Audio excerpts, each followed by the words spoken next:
Halo semua, apa kabar? Guys, malam hari ini kita lagi biasa nih ngopi-ngopi bareng. Teman-teman gimana? Kopi udah ada belum? Lemon tea. Weh, sedap.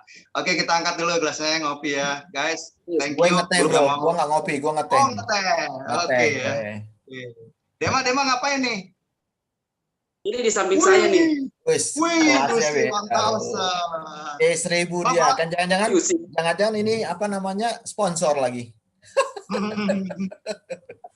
Guys, malam hari ini kita pengen ngobrol-ngobrol tentang, lu tau gak sih ada satu lagu, pernah ku mencintaimu tapi gak begini. kita bicara soal kesetiaan, guys. Mencintaimu tapi tak begini. Sama istrinya Ramos Horta ya. Oke, kita akan bicara tentang soal kesetiaan. Nah, Bro Chris, menurut lo apa sih yang membuat orang tuh bisa setia? Kalau menurut gue, kuncinya kesetiaan pertama itu memang ada namanya cinta pada pandangan pertama. Asoy. Nah, jadi menurut gua, asik nih. ya menurut gua kalau misalnya orang itu mau setia, tentu dasarnya harus ada dulu. Dasarnya ya kita tahu lah, waktu kita masih muda sekitar 25 tahun yang lalu gitu. Kelihatan tua. Jadi gue sebenarnya masih muda termasuk petualang, bro. Jujur aja gue ngomong. Jadi masih teman-teman gue di kampus itu sering kalau manggil gue tuh apa, bro? Lu tahu nggak? Manggilnya Cogan, bro. Cowok ganteng. Iya, kenapa? Karena itu tadi karena pacaran suka ganti-ganti, bro. Ngaca cowok ganteng, bikin emosi aja gue. Jadi gue termasuk orang yang ya itu tadi lah, mungkin karena ya nggak tahu lah ya, karena memang gayanya begitu gitu ya, maksudnya olahraganya lumayan ya kan, muka juga nggak jelek-jelek amat gitu kan, care juga ya, itu kadang-kadang mereka suka tergoda gitu, gue juga tergoda. Gue pusing gue. Jadi sampai sekarang kalau di alumni gue itu kalau manggil gue itu bukan Chris, manggilnya Cogan memang. Nggak tahu karena mereka melihat mungkin di antara slating gue itu yang sering pacaran karena kan lu di Advent kan, lu di asrama. Mungkin yang paling banyak pacaran itu mungkin gue kali ya. Wah, lu berarti emang playboy kampus lu ya.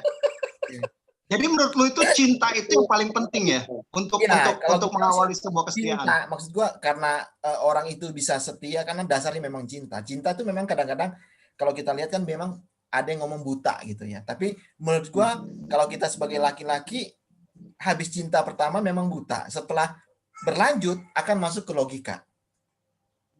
Ya kan? Nah, untuk menjaga kesetiaan ini yaitu cinta itu harus ada dasarnya. Yes, gila ya. Satu, mungkin dasarnya satu ya pertama ya. Memang kalau laki-laki itu memang selalu pakai logika dan mata kan, bro. Selalu lihat pandangan pertama. Tapi pada menjalani proses itu seringkali yaitu logika bermain. Itu yang akan mempertahankan kesetiaan. Menurut gua itu, bro. Nah, jadi kalau Dema, gua mau tanya sama lu, Dem. Apakah ketika kita menjalin sebuah hubungan itu hanya sekedar cinta atau apa yang lu lakukan nih ketika lu sedang cinta-cintaan nih? Dulu deh ketika lu sama istri lu deh. Apa yang lu bangun dalam percintaan itu? Ya kalau pengalaman saya, bro, sama dengan Bro Chris juga sih latar belakangnya ya. Tapi intinya gini, apa yang disampaikan oleh Bro Chris memang benar. Awalnya itu adalah cinta. Kita laki-laki itu kan suka pasti teman-teman di sini semua punya punya kriteria yang berbeda kan untuk memilih pasangan. Kalau saya pertama paling suka itu lihat kaki dulu. Kaki. Dia lihat kaki, cuy. Kaki jenjang dia langsung naksir itu. Itu kayak di Prancis dong, bro. Orang kakinya dulu jadi sepatu kan. Ternyata kaki kuda yang dilihat. Terus. Oke, langsung. Dari kaki, kemudian kalau dia membelakang kan, wah kelihatan enak nih, keren nih kakinya. Lalu ke muka, ke wajah, ke body, wah mantap tuh bro. Tapi dasarnya dulu kaki. Padahal Jadi maksudnya sebenarnya maksudnya pangkal kaki. Dulu kakinya bro. ya, jadi artinya yang pertama itu adalah Cinta. rasa dulu, cinta itu ya. Setelah itu udah mulai menganalisa gitu kan, udah menganalisa, ketika klop baru tuh jenjang selanjutnya. Nah, kalau Bro Anies sendiri Bro, apakah hanya cinta doang Bro yang dibutuhkan agar kita tuh memiliki sebuah kesetiaan? Saya punya konsep cinta itu dari seorang seorang sufi besar bernama Robiah Al-Adawiyah. Beliau membuat satu bait tentang cinta, mengatakan begini, "Uhibbuka hubbaini hubbal hawa wa hubban li'annaka ahlun lillah." Uhibbuka, aku mencintaimu, hubbaini dengan dua cinta. Hubbal hawa, cinta karena memang di dalam diriku ada nafsu. Memang itu manusiawi, aku mencintaimu. Wa hubban, satu lagi ada cintaku karena li'annaka, karena dirimu ahlun lillah, engkau berhak untuk dicintai. Nah, ini konsep ini yang kemudian menurut saya cinta itu membuat dua entitas, orang dengan orang atau orang dengan barang, maksudnya dengan apa sajalah, termasuk orang dengan hidup ya, itu kemudian membangun apa? Mimpi. Yes. Orang itu karena cinta kemudian membangun mimpi. Dari mimpi itu muncul rencana-rencana. Nah, karena ada rencana, mesti dua orang kemudian membuat komitmen, ya kan? Yes. Nah, dari komitmen itulah muncul satu upaya-upaya bisa memaafkan kesalahan-kesalahan yang sudah dilakukan, termaafkan, kekurangan-kekurangan tidak dipandang sebagai kekurangan, tapi inginnya dilengkapi. Tanggung jawab kemudian muncul. Kemudian apa? Dua orang yang saling mencintai atau kemudian muncul rasa saling membutuhkan, ya, itu setelah membangun menentukan sebuah komitmen, dia pasti akan membangun diri masing-masing. Misal kita dengan istri tidak mungkin sama semuanya. Kalau sama itu justru malah nggak akan jadi suami istri. Justru karena perbedaan-perbedaan, kemudian semuanya membangun diri. Begitu juga kita dengan VidTube nih. Nah, ini saya bawa ke VidTube nih. VidTube itu suara apa? Suaranya biar nggak putus. Suaranya kurang naik. Suaranya nggak. Oke. Deketin speakernya biar nggak putus. Ya lanjut bro. Nah. Oke. Coba kita analogikan dengan VidTube ya. Masing-masing dari kita maupun VidTube itu membangun diri. Kalau kita hanya menggantungkan diri kepada pasangan kita, atau kita menggantungkan diri kepada VidTube, maka VidTube nggak akan bisa jadi gantungan kita. Kita harus membangun. Membangun apa? Ya, satu, kepercayaan. Dua, rasa. Cinta itu yang tadi disampaikan Bro Kris itu sama Bro Dema, jangan hanya mencintai karena kakinya, jangan hanya pangkal kakinya, tapi cintailah semuanya yang ada di situ gitu loh. Kekurangannya, kemudian maintenance yang lama-lama itu juga menjadi bagian dari yang dicintai. Karena apa? Karena dengan melihat kekurangannya seperti itu, dia sedang membangun diri, dia sedang memperbaiki diri, berbenah. Itu kalau kita cintai, wah luar biasa. Kalau kekurangan saja kita menyukainya, apalagi kelebihannya gitu. Nah, ini yang saya maksud. Hubbaini itu memang dari diri kita memang ada nafsu untuk mencintai, tapi ingat bahwa cinta yang kedua adalah yang kita cintai itu memang berhak untuk kita cintai. Nah, seperti itu. Wow, ini keren banget. Keren banget.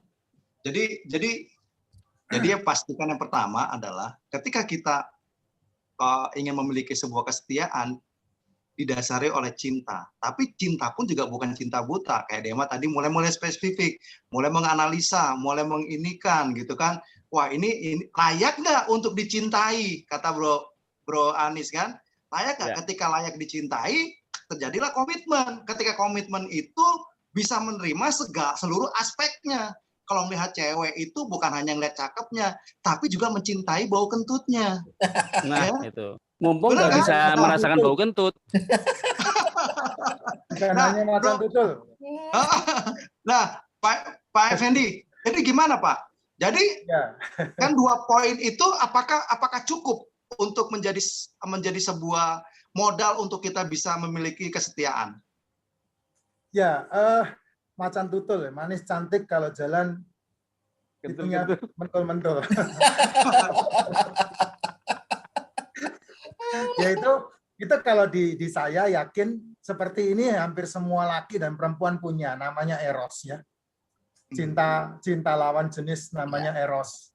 Nah, cinta itu pasti akan memandang cantiknya, seksinya, semohenya, macan tutulnya tadi, itu namanya eros. Jadi itu digerakkan sama syahwat, digerakkan sama nafsu. Tapi ada cinta yang lebih tinggi dari eros namanya phileo. Nah, phileo ini cinta yang tidak mengukur eros, tidak mengukur nafsu. Antara saya dengan tim saya, antara saya dengan perusahaan di mana saya memperjuangkannya. Dia tidak memandang nafsu, tapi memandang sebuah keinginan bersama, kekompakan bersama, berjuang bersama, menerima kelemahan, menerima kelebihan, seperti yang tadi Pak Haji Midan sampaikan. Untuk apa? Untuk mencapai tujuan bersama, begitu. Nah, kalau ini terjadi sama kita, maka kita punya yang namanya sense of belonging. Kepemilikan. Nah, tanpa kepemilikan, nah itulah yang saya katakan di salah satu video saya, kita menjadi orang yang rata-rata di muka bumi ini.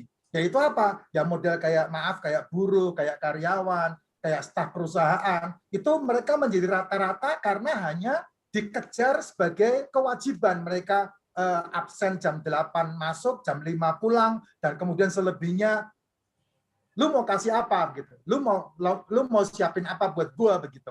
Tapi kalau dia punya cinta yang benar-benar phileo itu yang berjuang bersama, maka dia akan memberikan sesuatu yang lebih, yang saya bilang dalam video saya namanya extra mile. Nah, orang-orang yang memiliki extra mile dalam perusahaan ini biasanya ketika dia mengerjakan sesuatu, otaknya nggak ketinggalan di pintu. Makanya banyak orang-orang yang bekerja puluhan tahun begitu-begitu saja, bahkan dia menjadi seorang pimpinan perusahaan. Kenapa? Ya karena otaknya ketika dia masuk kantor, otaknya kecantol di pintu. Yang masuk ke kantor hanya badannya saja. Sehingga pekerjaan target tidak pernah bisa selesai. Ketika dia ditegur, dia lebih emosi daripada yang menegur. Apa yang dipercayakan sama dia tidak pernah kelar. Nah, ini terjadi dalam 90% orang yang ada di dunia ini untuk masuk dalam dunia kerja begitu. Tapi ketika dia memiliki extra mile yang namanya cinta tadi, wah itu luar biasa loh. Keajaibannya itu tidak akan ditandingin. Karena cinta itu sumber keajaiban. Cinta itu sumber mujizat. Contoh, ketika dulu orang mau menikah, dia bilang makan buat sendiri aja susah. Apalagi ngasih makan anak orang. Nikah aja utang. Tapi ketika dia udah menikah dengan cinta itu, ternyata dia bisa mencukupi kehidupan berdua. Bahkan bermimpi beli rumah, bermimpi beli mobil. Dan anehnya alam ini ngikut ngejar begitu. Nah, Anda bisa bayangkan ketika kita memiliki cinta seperti ini kepada VTube yang kita perjuangkan, begitu VTube nanti on, benar-benar real, dan kemudian tidak ada perbaikan-perbaikan seperti yang sekarang ini, Anda bisa bayangkan itu mujizatnya apa yang kita terima tuh. Gitu Pak Ferry. Wih, gila. Ini luar biasa sekali nih. Jadi, teman-teman semua, Pak VTuber, kalian masih ingat nggak ketika rasanya jatuh cinta pertama kali dengan orang yang sekarang menjadi pacar atau istri atau suami? Indah banget kan? Terus kenapa kalian mau menikah? Karena kalian memiliki sebuah visi. Ya kan? Sebuah mimpi. Gitu loh. Dan ketika mimpi itu ketika kalian menikah untuk mewujudkan mimpi itu, ternyata dalam menjalankan mimpi itu tidak mudah. Ada gangguan, ada disruption, ya kan? Perlu Wah, perjuangan, suami mulai digoda, ya kan, sama cewek lain atau istri lain. Nah, saat itulah dibutuhkan sebuah kesetiaan. Ketika suami kita nggak mampu lagi untuk ini kita, apakah kita tetap setia? Nah, teman-teman juga Masih ingat nggak rasanya ketika, gue pengen tahu, jawab dengan singkat ya. Apa rasanya ketika kalian jatuh cinta pertama kali dengan VTube? Bro Dema, secara singkat, apa yang lu rasain ketika lu, VTube gini loh. Siapa saya, bro? Ya, Waktu saya pertama, memang awal-awalnya ya sama lah seperti mungkin pada pandangan pertama, lihat cewek itu masih apa ya, masih belum terlalu yakin. Tapi begitu mulai dekat akhirnya suatu kebiasaan yang sangat menyenangkan buat saya, dan jujur setiap pagi setelah bersyukur dan berdoa itu lihat VTube. Bahkan tengah malam pun itu di aplikasi VTube. Dan intinya waktu itu selalu ada VTube.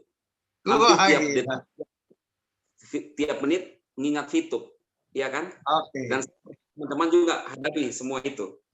Oke, kalau Bro Midan, Bro Anis, masih ingat nggak pengalaman pertama jatuh cinta dengan VTube?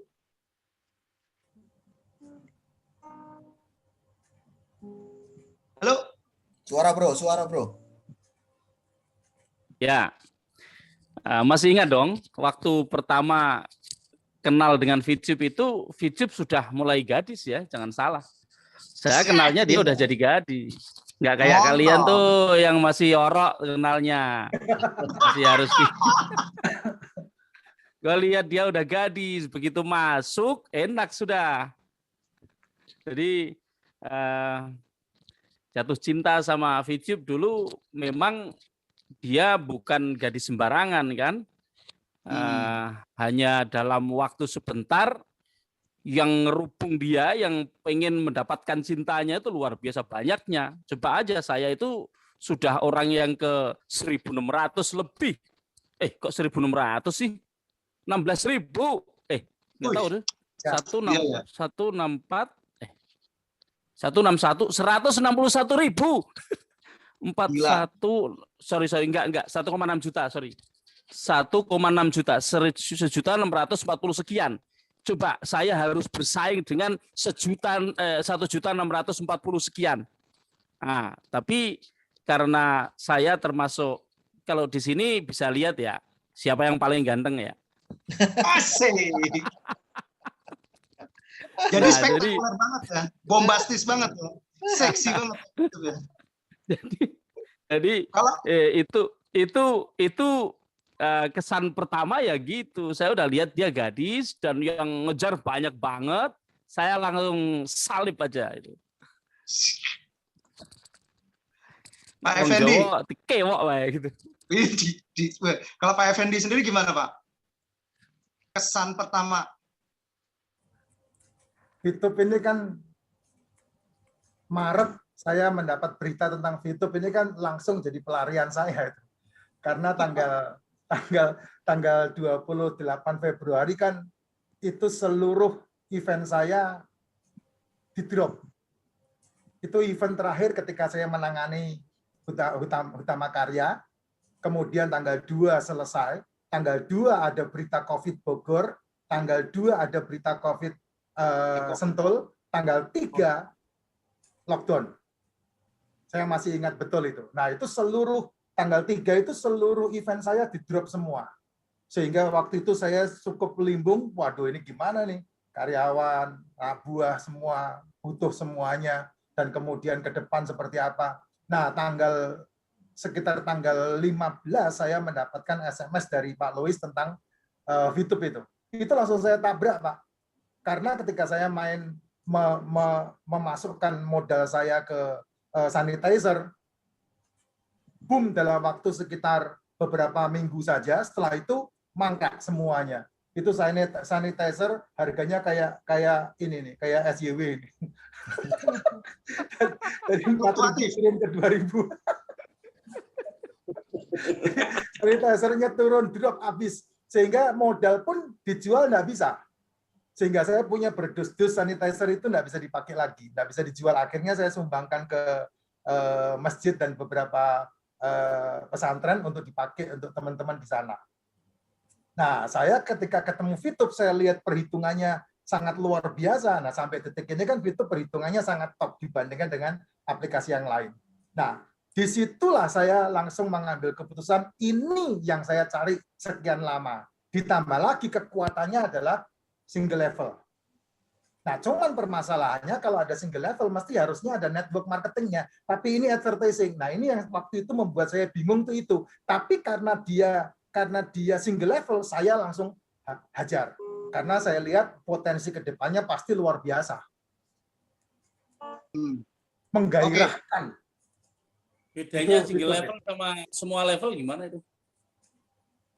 Single level itu, Pak, single level itu justru malah yang aman untuk network.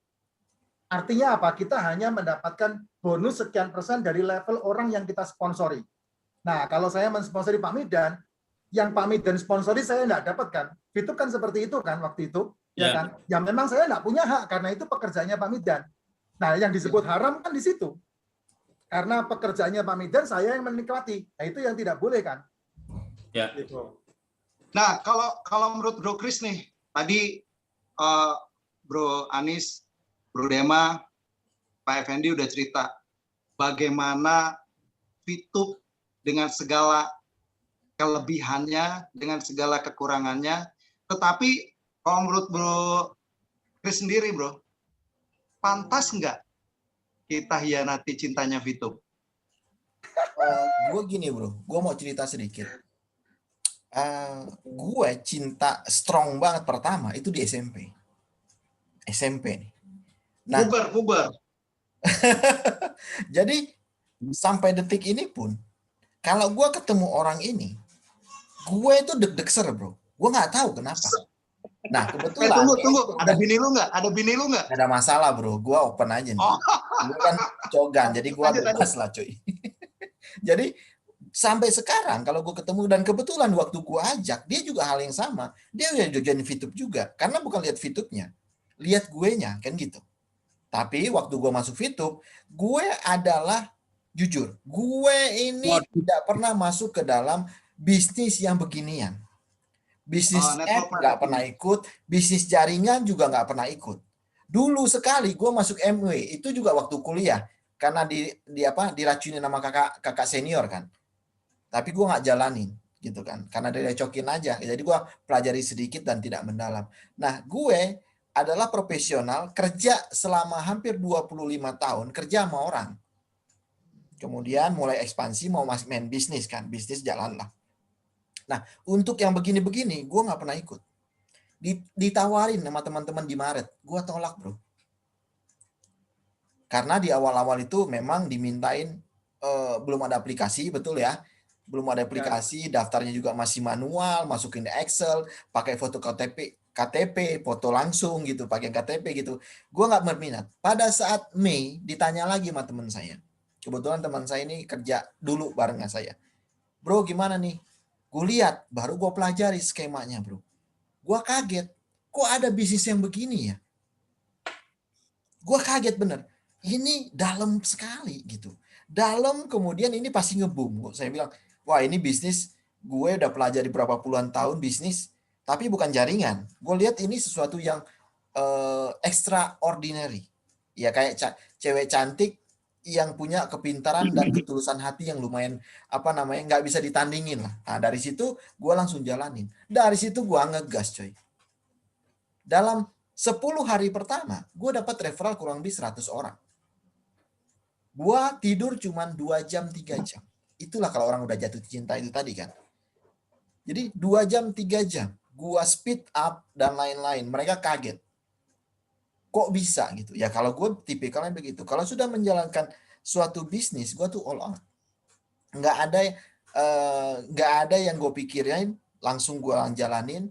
Dan kebetulan waktu itu kan gue habis nyalek, kemudian agak off dikit ya. Nah, gue nggak daftar lagi. Gue tidak bikin bikin lamaran lagi. Biasanya kan bikin lamaran tuh langsung datang lah di LinkedIn dan macam-macam tuh, seminggu bisa interview 2-3 kali. Gue dapat interview, gue tolak semua cuy. Gue nggak mau jalanin, gue jalanin ini. Langsung gue jalanin, kemudian 2 bulan 3 bulan gue langsung gold ya langsung ya, cepet sekali gitu. Itu. Nah, maksud saya gue tipikal yang biarpun cogan gitu ya, tapi gue setia.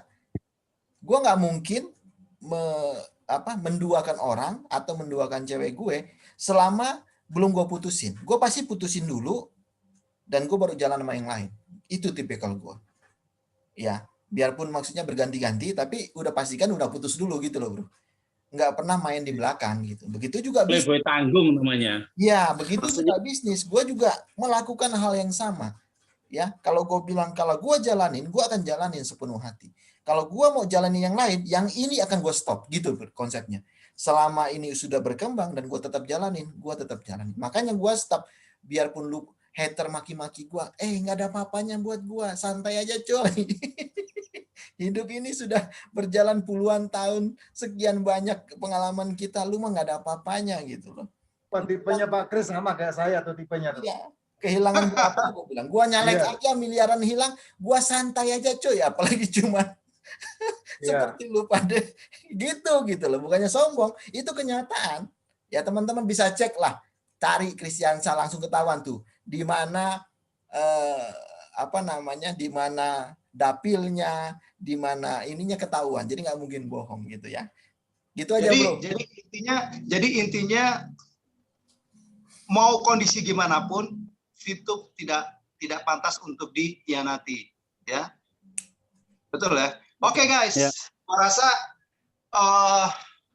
ini seru banget obrolannya ya. Tapi kalau kita mau lanjut terus nih bisa sampai jam 5 pagi nih guys, ya. Nah, umur udah pada tua, jadi jangan banyakan begadang. Kali Bro Dema, cinta sih cinta gitu loh, cinta sih cinta ya, tapi juga kita harus istirahat. Nah, guys, gue tidak akan menyimpulkan apa-apa dari obrolan kali ini. Ya kalian sendirilah, teman-teman VTuber, coba kalian simpulkan sendiri dari apa? Dari apa yang kalian rasakan, dari selama ini apa yang kalian dapat dari VTube, dan ketika VTube sekarang mengalami hal sekarang ini seperti maintenance, apakah teman-teman mau memilih tetap setia atau Anda mau berpaling? Ya, bahkan kalian nyinyir terhadap VTube. Itu adalah pilihan ya. Jadi itu aja guys malam hari ini. Thank you buat soundtrack dari Bro Dema kali bro. Langsung iringin aja lagunya Anang. Petik gitarnya. Ayo bro, langsung soundtrack bro. Lagunya Anang bro.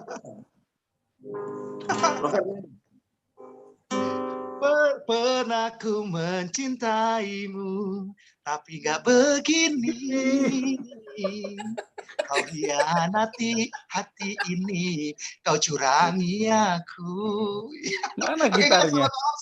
Oke, jaga kesehatan ya semua ya, jaga kesehatan. Nanti kita ngobrol-ngobrol lagi ya. Oke, selamat malam. Thank you semua, thank you.